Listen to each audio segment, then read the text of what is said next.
Hi, this is Dan Heisman for Chess FM, and this is the Improve Your Chess video series for ICC members.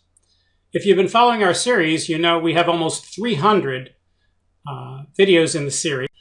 We have them ordered in somewhat different ways, but in any case, it helps you find them.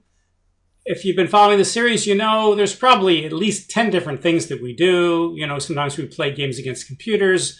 A lot of the times we show amateur games. Once in a while we show master games. We do openings. We do end games. We do stuff on improvement. We do stuff on thought process. I thought today we'd do something that we've only done maybe once or twice before. I thought I would take a couple random puzzles from a book, and I'm not going to show you how to solve them because it's a fairly easy book, and I think most of the people watching this video would know how to solve a chess problem, although maybe for some of you, it would help.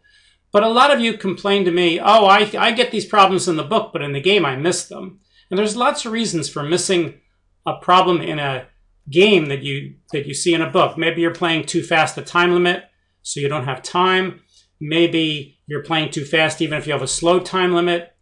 Maybe you're not asking yourself the right questions, like, is my opponent's move safe or is my move safe?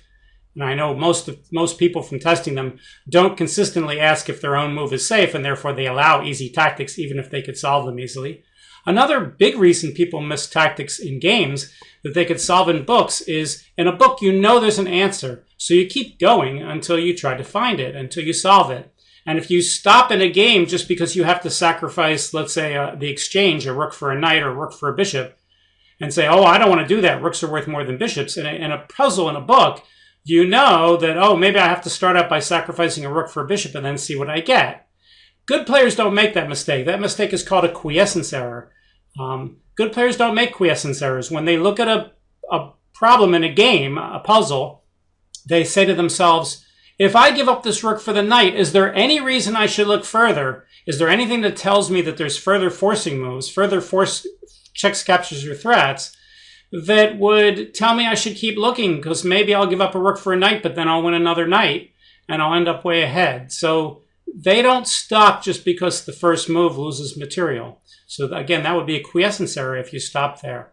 Another important idea in solving things in a real game is what I call the seeds of tactical destruction. And other people have written about this and called it different things. There's no standard term. But it's things that are in a position that tell you that there might be a tactic that it's worth looking for, like loose pieces, a weak back rank, a geometry like forkable pieces or skewerable pieces. You know, things like that I call seeds of tactical destruction. So I'm going to try to pick out some random positions. I'm going to use this book, Chess Tactics Workbook by Willem, and I'm picking it for a couple reasons. One, it's not the most well-known book in the world, so it may have some problems that you're not used to. Two, it ranges from extremely easy problems like trivial mate in ones, which I'll try to avoid, up to things that are fairly complicated that maybe I'd even get wrong and I'll embarrass myself during the video. So we're going to do that. Now, I could have stored these already in my library and brought them up really quickly. The problem with doing that, even though it saves time during the video, is then I've already seen the problem, and then you're not getting me to think about it. So I'm going to actually create the positions by randomly picking them out from the book and see how many I can fit in a 25-minute video or so. So let's get started and see what we can find. All right, so the first page I turn to is force mate in 2.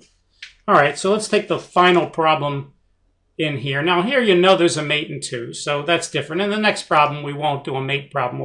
We'll do one that's like more of a play and win problem or something. So let's put the pieces on the board.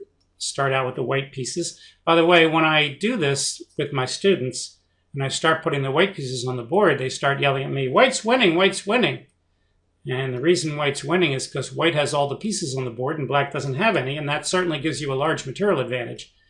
But I usually say to them something calm like, why don't we wait?